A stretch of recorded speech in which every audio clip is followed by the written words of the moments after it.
श्री महालक्ष्मीची कृपा होण्यासाठी श्री महालक्ष्मी महात्म्य व्रतकथा ऐकावी किंवा वाचावी. श्री महालक्ष्मी देवीची कहाणी मन लावून ऐकावी, ध्यानात ठेवावी. श्री महालक्ष्मी देवीची कहाणी. द्वापार युगाची अधिष्ठात्री, सौराष्ट्र देशाची मोहिनी श्री महालक्ष्मी देवी. आटपाट नगर होतं. नगराचा एक राजा होता. त्याचे नाव होते भद्रश्रवा. तो दयाळू, शूर व प्रजादक्ष होता. देवा ब्राह्मणांना, साधू संतांना सुखवीत होता, आनंद देत होता. राजाच्या राणीचं नाव सुरचंद्रिका होतं. नाव चांगलं, पण स्वभावात अहंकार.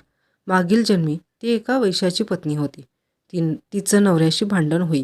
भांडणानं वैतागली. रागानं घराबाहेर पडली. चालत होती अनवाणी रानात. तिथं तिला दिसल्या सुवासिनी. त्या करीत होत्या लक्ष्मीचं व्रत. ते तिनं पाहिलं. त्यांच्याबरोबर तिनंही व्रत केलं. दुःख विसरली, दारिद्र्य गेलं, परिस्थिती सुधारली. देवीची भक्ती फळाला आली. कालांतराने ती मरण पावली. पुढे तिचा पुनर्जन्म झाला. स्त्रीचाच जन्म पुन्हा मिळाला. पण भाग्य उजळलं.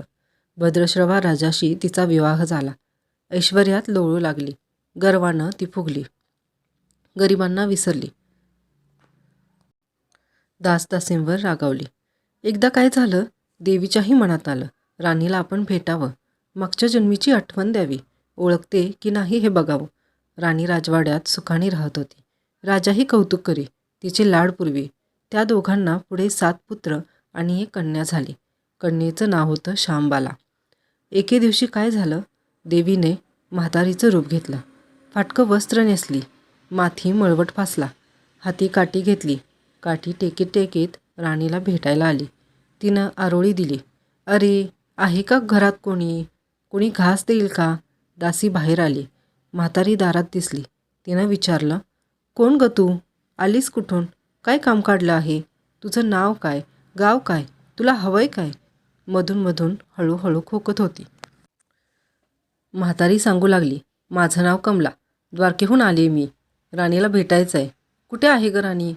दासी म्हणाली, राणीसाहेब महालात आहेत. सख्यांशी गप्पा मारतायत. त्यांना सांगितलं तर माझ्यावर रागवतील. तुला ग त्या कशा भेटणार?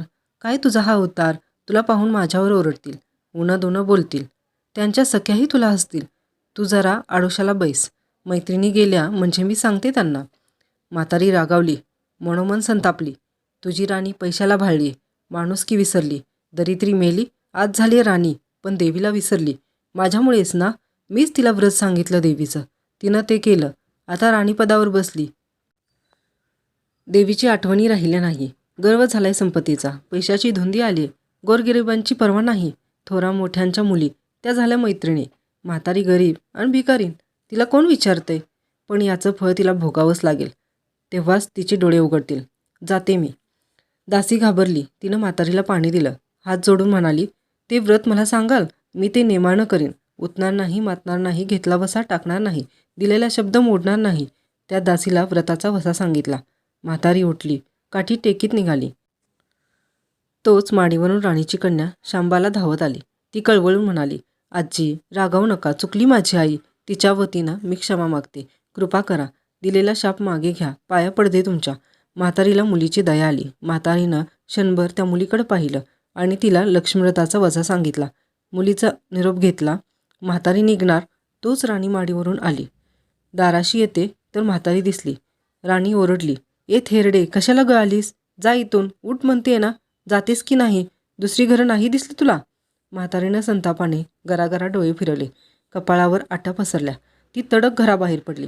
दासीनं लक्ष्मीव्रत केलं. तिची स्थिती सुधारली. दासी पण गेलं. संसार सुखाचा झाला. पुढं मार्गशीर्ष महिना आला. पहिल्याच गुरुवारी शांबालेनं लक्ष्मीव्रतास सुरुवात केली. सगळे नेमधर्म पाळले. 4 गुरुवारी तिनं लक्ष्मीव्रत केलं. शेवटच्या गुरुवारी यथासांग उद्यापन केलं. सिद्धेश्वर राजाचा पुत्र मालाधर याच्याशी शांबालेचा विवाह झाला. राजवैभवातील शांबालेला राजवैभव मिळालं.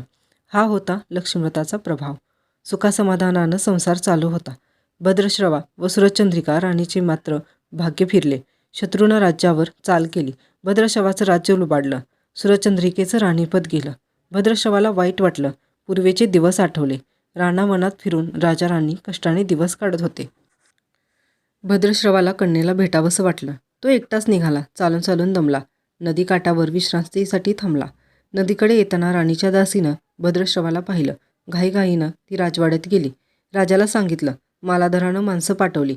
आणायला रथ पाठवला. सासऱ्यांना घरी आणलं. सन्मानानं नवी वस्त्र व कंठीहार दिला. शांबाला वडिलांची काळजी घेत होती. काही दिवसांनी राजाला वाटलं आता परत जावं. जावयाला तसं त्यांनी सांगितलं. मुलीचा निरोप घेतला. जावयानं मोहरा भरलेला हंडा नोकराकडे देऊन राजासोबत पाठवलं. राजा घरी परतला. चंद्रिकेला भेटला. हंडा पाहून ती आनंदली. घाईनं तिनं झाकण काढलं. आत बघते तर काय, तिला कोळसेच दिसले.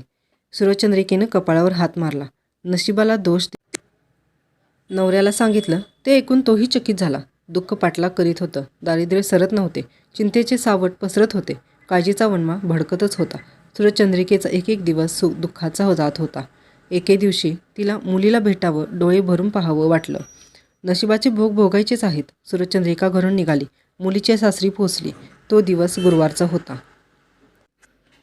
नदी तीरावर जाळावेल बसली. दमली होती. त्याच वेळी एक दासी नदीवर आली. तिनं राणीच्या आईला ओळखलं. घाईनं ती महालात गेली. राणीला निरोप दिला. तुमची आई आली आहे. नदी किनारी बसली आहे. खूप दमलेली दिसली. तिला आणायला पाठवा कुणीतरी. शांबालेनं सारथ्यासोबत रथ नदीकडे पाठवला. आईला घेऊन यायला सांगितलं. आई रथात बसून महालात आली. आईला बघताच शांबालेनं आनंदाने मिठी मारली. मुलीचं वैभव पाहून तिचं मन तृप्त झालं. तोंडून शब्द फुटेना. आईनं स्नान केलं. मुलीनं तिला पैठणी दिली. सोन्या मोत्यांचे दागिने दिले. आईचे रूप अधिकच खुललं. दुपारची वेळ होती. शांबालेनं भक्तिभावानं लक्ष्मीची पूजा केली. आरती झाली. धूपदीपांचा वास दरवळला. शांबालेचा कडकडीत उपवास होता. भोजनाची तयारी झाली. तिनं आईला जेवायला बोलवलं. सूर्यचंद्रिका पाटावर येऊन बसली. पण ती एकदम शांत होती. तिला मागचा जन्म आठवला. लक्ष्मीदेवीच्या कृपेने या जन्मी ती राणी झाली होती.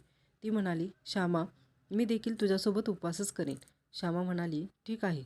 मार्गशीर्ष महिना होता. मुलीनं 4ही गुरुवारी व्रत केलं. ते आईनं पाहिलं. तीही उपवास करू लागली.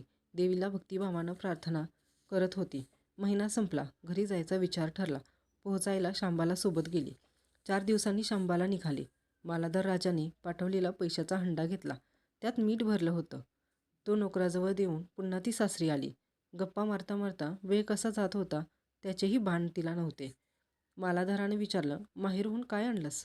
शांबालेनं सोबत आणलेल्या हंड्याकडे बोट दाखवलं. मालाधारानं उत्सुकतेनं झाकण काढलं. त्यात त्याला काय दिसलं? मिठाचे खडे. अगं वेडे, मिठाचे खडे कशाला आणलेस? इथे मिळत नाही का मीठ? मीठ मिळतं ना, पण हे मीठ माझ्या वडिलांच्या राज्यातलं आहे. वडिलांचं राज्य सौराष्ट्रात होतं. त्या शेजारच्या समुद्राचं आहे हे मीठ. समुद्रतीरावर दूरवर माझ्या वडिलांचं राज्य होतं. पण आज शांबालेच्या सांगण्यातली खोच राजानं हेरली. तो विचारात गुंकला. शांबाला म्हणाली, हे मीठ जीवनाचं अमृत आहे. अन्नाला चव येते त्या मिठानेच. मीठ नसलेला पदार्थ अळणी. ज्याचं मीठ खावं त्याच्याशी इमानी असावं. त्याचं रक्षण करावं. कामात कसूर झाली तर प्रसंगी प्राणही द्यावे. मालाधर राजा निश्चयानं उठला.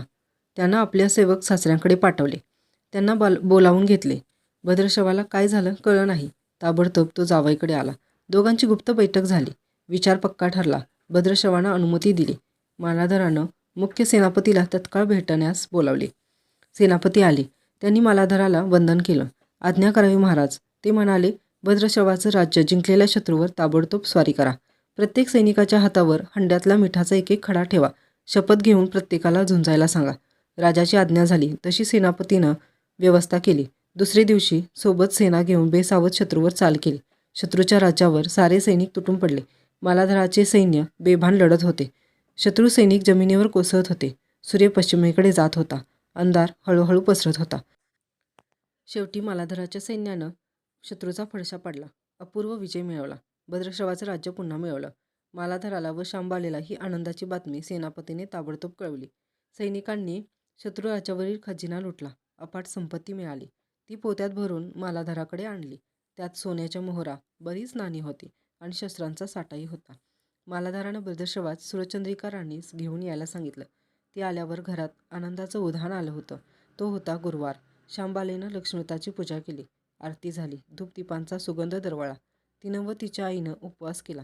रात्री देवीची आरती झाली. देवीला नैवेद्य दाखवून सर्वांनी पंचपक्वान्नांचं जेवण केलं. मार्गशीर्ष महिन्यातला हा शेवटचा गुरुवार. लक्ष्मीव्रताचा शेवटचा दिवस. मंगल मुहूर्ताचा दिवस. मालाधरानं भद्रशवाचं राज्य त्याच्या स्वाधीन केलं. त्यानं या व्रताची सांगता झाली. राजा राणी सौराष्ट्रात आले. सूर्यचंद्रिकेने पुन्हा लक्ष्मीव्रताचा वसा घेतला. तो आजन्म पाळला. घरची स्थिती सुधारली. राजाचे 7 पुत्र दूर देशाहून अचानक घरी आले. त्यांना पाहून आईवडिलांना आनंद झाला. या व्रतामुळे राजा राणी सुखी झाले. दुःखाचे वादळ सरले. अशी 6 उत्तराची कहाणी.